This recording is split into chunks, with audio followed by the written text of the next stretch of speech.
में आप ये तस्वीरें देख सकते हैं। करनाल में जो है जिला प्रशासन की व्यापारियों के साथ मीटिंग हुई थी और करनाल में जिला प्रशासन की तरफ से फैसला लिया गया है, क्योंकि तमाम व्यापारियों ने अपना जो है प्रशासन के साथ पूरा जो है सहयोग दिखाया और इसको लेकर जो है 10 दिन का लॉकडाउन जो है लगाने की बात कही गई है। 10 दिन का लॉकडाउन रहेगा, हालांकि 2 दिन का वीकेंड में लॉकडाउन पहले लगा दिया गया। और इस समय करनाल के डिप्टी कमिश्नर है, करनाल के एसपी हैं, वो इस समय मीडिया को संबोधित करते हुए नजर आ रहे हैं। हमारी आप सभी से अपील, जो भी लोग इस वीडियो को देखें, इस वीडियो को जरूर शेयर करें। बातचीत हुई सारे के सारे जो करनाल के मुख्य व्यापार एसोसिएशंस हैं उनके प्रतिनिधि आए थे और जो हमने ये फैसला लिया है, पहली चीज़ तो एक ही है, जो बाकी हमारे करनाल ज़िले के बाकी कस्बे हैं उस पर भी हम इसी प्रकार से लागू करेंगे। तो आप लोगों को ये सरकार का आदेश तो मिल गया होगा, जिसमें 2 दिन के लिए सरकार ने वीकेंड पे लॉकडाउन लगाया है और उसमें मूवमेंट रिस्ट्रिक्ट की है बेसिकली। उसमें आज रात को 10 बजे से लेकर के और सोमवार को सुबह 5 बजे तक सारी की सारी जो है गैर ज़रूरी चीज़ें, नॉन इसेंशियल चीज़ें बंद कर दी गई है, मूवमेंट रिस्ट्रिक्ट कर दी गई है। करनाल एसोसिएशन से हमने मार्केट एसोसिएशन से बात की तो उन्होंने ये सहमत हुए इस चीज़ पे कि जो हमारी शॉप्स हैं बेसिकली गैर ज़रूरी चीज़ों की, वो हम 2 तारीख के बाद भी 8 हो रही हैं।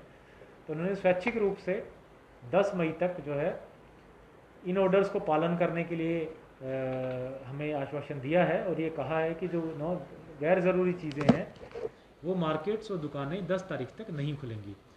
इसमें अब जो मेन चैलेंज आएगा बेसिकली वो आएगा कि जो 4-5 ज़रूरी चीज़ें हैं लोगों की, वो कैसे प्रोवाइड कराई जाएं, जैसे दवाइयाँ हैं, सब्जी हैं, फल हैं, किराने का सामान है। तो इसकी व्यवस्था हम आने वाले समय में बना देंगे। दवाइयों के बारे में तो वैसे भी केमिस्ट शॉप और वो सारी चीज़ें जो है खुली रहेंगी, उनके वर्कर्स की भी मूवमेंट रहेगी, उसमें कोई संदेह नहीं है, 24 आवर ओपनिंग उनकी रहेगी।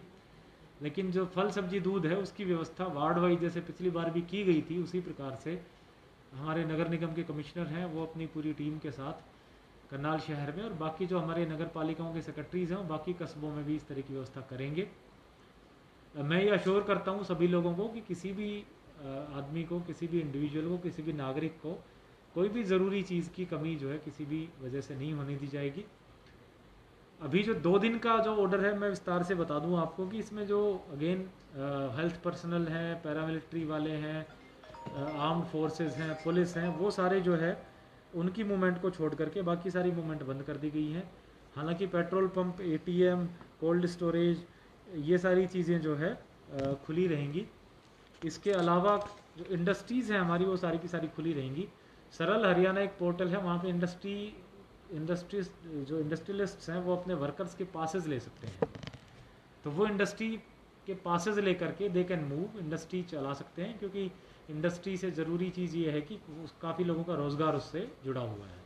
इसके अलावा बाकी सारी चीज़ें 2 तारीख तक बंद कर दी गई हैं और जो गैर ज़रूरी दुकानें हैं, मार्केट्स हैं चीज़ों की, वो हमने 10 तारीख तक पूरे ज़िले में बंद करने का फैसला लिया है। ये जो फैसला है ये करनाल शहर पे और 6 नगर पालिकाओं पे लागू रहेगा। ग्रामीण क्षेत्रों में जो है 2 तारीख के बाद हम इस पे फैसला लेंगे।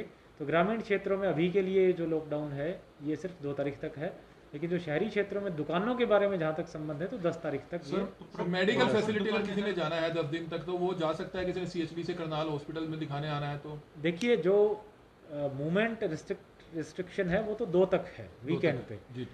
जो ये फैसला वो हमारी व्यापारियों का 10 तारीख तक वाला, ये दुकानों को लेकर के था, मार्केट्स को लेकर था। तो मार्केट्स और दुकानें जो है वो 10 तारीख तक बंद रहेंगी, जो गैर जरूरी चीजें हैं। लोगों की मूवमेंट 3 तारीख की सुबह जो है एज यूजुअल जो पहले थी वैसे। कुछ दुकानदार आए थे, अब कुछ दुकानदार ऐसे भी होंगे जो नहीं पहुंचे, वो कहेंगे हम तो खोलना चाहते हैं बाजार या अपनी दुकानें खोलना चाहते हैं 2 तारीख के बाद, उसमें कैसे रहेगा सर? देखिए, दोनों चीज़ें हैं उसमें। एसोसिएशन बनी हुई है, एसोसिएशन के प्रतिनिधि भी बने हुए हैं, उन सबसे बात कर ली हमने। ज़्यादातर लोगों की इनके साथ सहमति है और जो वहाँ के मार्केट के दुकानदार हैं उन्होंने आश्वासन दे के इनको भेजा था कि आप जो भी फैसला करेंगे हमारे तौर पे, हमारे बिहाफ पे, वो हम लागू करेंगे। दूसरा, हरियाणा के काफ़ी सारे शहरों में ऑलरेडी व्यापार एसोसिएशंस ने इस तरह के फैसले ले लिए हैं, तो उससे भी हमारा व्यापारी वर्ग भी, और देखिए ये सारे प्रबुद्ध लोग हैं शहर के, ये अपना जो भला और बुरा बहुत अच्छे से समझते हैं और इन्होंने ये सोच समझ के ही फैसला लिया कि जो कोरोना महामारी की वजह से जो होने वाला नुकसान है वो कहीं ज़्यादा है मूवमेंट की वजह से, और जो इनका 10 दिन का प्रॉफिट है वो उसके सामने बहुत कम है, इसलिए बड़ा सोच समझ के उन्होंने ये फैसला लिया। जहाँ लॉकडाउन लगाया वहाँ भी लोग पालन नहीं करे, सेक्टर 13, सेक्टर 8 कई जगह आवाजाही ज़्यादा है, तो इसमें कई लोगों के खिलाफ हमने मुकदमे भी दर्ज किए हैं। एसपी साहब साथ बैठे हैं, डिटेल भी देंगे आपको। कई लोगों के खिलाफ FIR दर्ज की गई हैं, कुछ शॉप्स हमने सील भी की हैं। कल मैंने और SP साहब ने खुद सेक्टर 13 में 2 शॉप्स सील की हैं।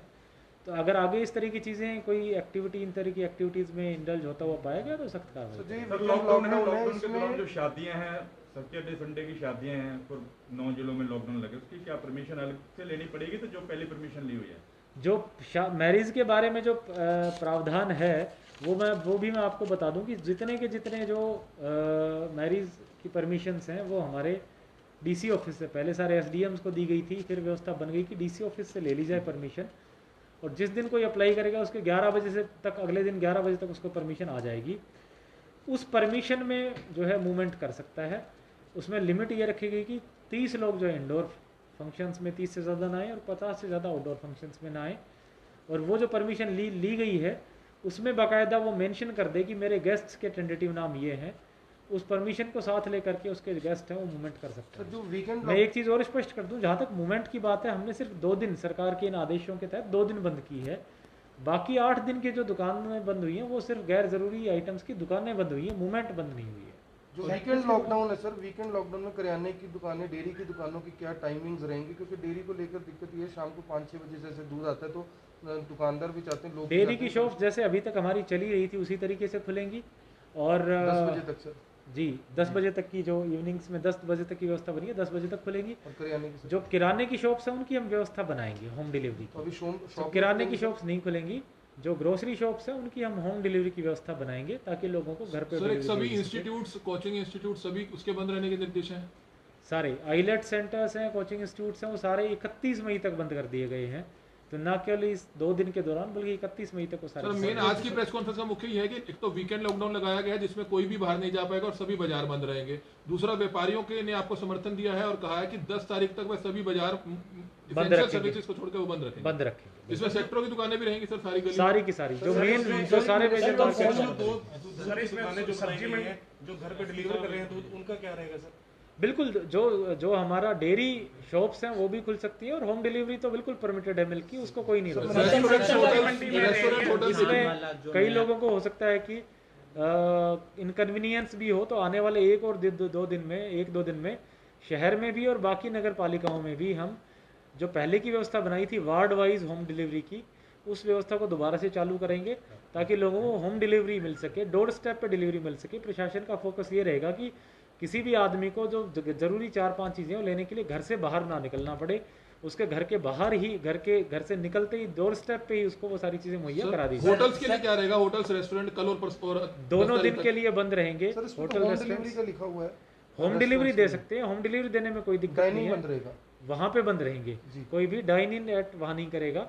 होम डिलीवरी के लिए ना केवल होटल रेस्टोरेंट्स का खाना बल्कि मिल्क है, किराना है, वेजिटेबल्स है, हर चीज़ की होम डिलीवरी व्यवस्था हम बनाएंगे। सर दाह संस्कार लगातार ज्यादा हो रहे हैं तो प्रशासन ने क्या और व्यवस्था की है? शायद 7 वाली जगह और बढ़ा दी है आप बताओ। हाँ जी।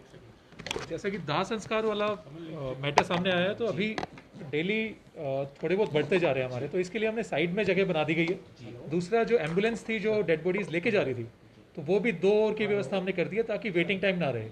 तो अब हमारी कोशिश ये है कि 1 घंटे के अंदर अंदर जो भी कॉल आती है, चाहे प्राइवेट हॉस्पिटल से आए चाहे घर से आए, उनकी डेड बॉडीज को हम ले जाएं वहाँ पे। तो फिलहाल कितनी व्यवस्था है? एक साथ अगर कितने अंतिम संस्कार हो सकते हैं वहाँ पर और 7 वाली जगह पर? अभी हमने 30 की व्यवस्था करी है वैसे साथ में। SP सर से क्वेश्चन है सर सेक्टर 13-14 को जो डिवाइडिंग रोड है उसको सर मेन रोड को बंद कर दिया गया है। हालांकि दूसरी जो अगर बैरिकेडिंग की जाती लोगों को दिक्कत ना होती है। अब लोगों को सेक्टर 12 से सेक्टर 14 तक जाने के लिए हॉस्पिटल्स ही हॉस्पिटल्स बने हुए पूरे रास्ते में, बीच में मेन रोड पर हॉस्पिटल है और पुलिस बिल्कुल भी कोऑपरेट नहीं कर रही सर वहाँ पर। देखिए ये सेक्टर 13 का विशेष रूप से इशू आ रहा था कल से ही। कल शाम को भी कुछ लोग वापसी जाने वाले थे, उनका भी कुछ इश्यूज आए थे। तो शुरुआत में जब भी कोई मैक्रो कंटेनमेंट जोन बनता है तो शुरुआती 1-2 दिन में ज़रूर इश्यूज आते हैं। पब्लिक के इश्यूज़ को हम देखते हुए उस हिसाब से अकॉर्डिंगली कुछ चेंज भी करते हैं। तो अभी शाम को हम एक बार वापस भी उसका विजिट करेंगे और पब्लिक के हित को देखते हुए और साथ ही मैक्रो कंटेनमेंट में सख्ती भी रहनी चाहिए, कोई मूवमेंट भी अलाउ नहीं होनी चाहिए। तो इन दोनों चीज़ों को देखते हुए आगामी फैसला। लॉकडाउन को लेकर क्या अपील करेंगे शहरवासियों से? देखिए जैसा कि DC साहब ने बताया, सरकार के आदेश है कि आज रात 10 बजे से लेकर के 3 तारीख की सुबह 5 बजे तक का लॉकडाउन रहेगा 2 दिन का, जिसमें जितनी भी नॉन इसेंशियल आइटम्स की दुकानें हैं वो बंद रहेगी, लोगों का मूवमेंट भी अलाउ नहीं है सिवाय कि उन कैटेगरीज के जिनको विशेष रूप से छूट प्रदान की गई है। तो मेरा सभी लोगों से अनुरोध है कि अनावश्यक रूप से ना निकले, तभी बाहर निकले जब आप उन कैटेगरी के अंदर आते हो। इसके बावजूद भी यदि कोई व्यक्ति जानबूझ करके आदेशों की अवहेलना करता है तो उसके खिलाफ डिजास्टर मैनेजमेंट एक्ट 2005 की धारा 51 से लेकर 60 के तहत और आईपीसी की धारा 188 के तहत रखने की बात कही है। देखिए, आज सभी व्यापारी भाई लोगों की एक मीटिंग हुई थी तो उन्होंने स्वेच्छा से ये निर्णय लिया है कि 2 तारीख तक तो वैसे ही लॉकडाउन रहेगा, 3 तारीख से लेकर के 10 तारीख तक वो स्वेच्छा से दुकानें बंद रखें। जो सर कंटोनमेंट जोन बनाए गए हैं वहाँ पर जो लोग घूम रहे थे, डीसी साहब ने कहा कुछ लोगों के खिलाफ मामले दर्ज किए गए हैं, कितनी एफआईआर दर्ज की गई है सर?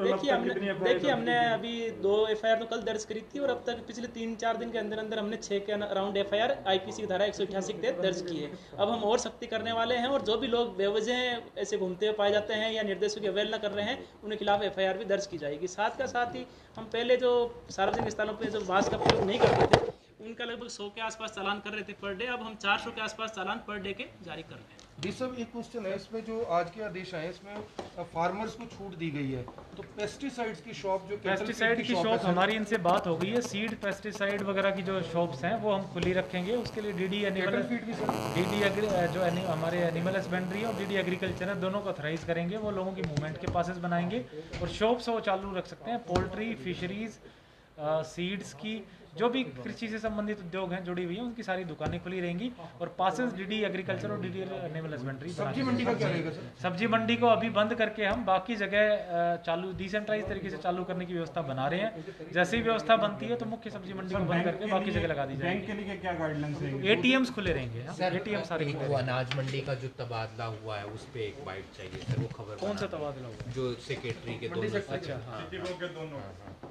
क्या कहना चाहेंगे सर, क्या मामला आपके? हमारे यहाँ कोई शिकायत आई थी कि जो यूपी से और बाकी जगह से ट्रेडर्स वगैरह वीट लेके आ रहे हैं करनाल और घरौंडा मंडी में, और प्राइमा फेसी कुछ बातें इसमें जानकारी सच मिली तो हेड ऑफिस ने तुरंत प्रभाव से करनाल सेक्रेटरी और घरौंडा सेक्रेटरी का तबादला कर दिया है।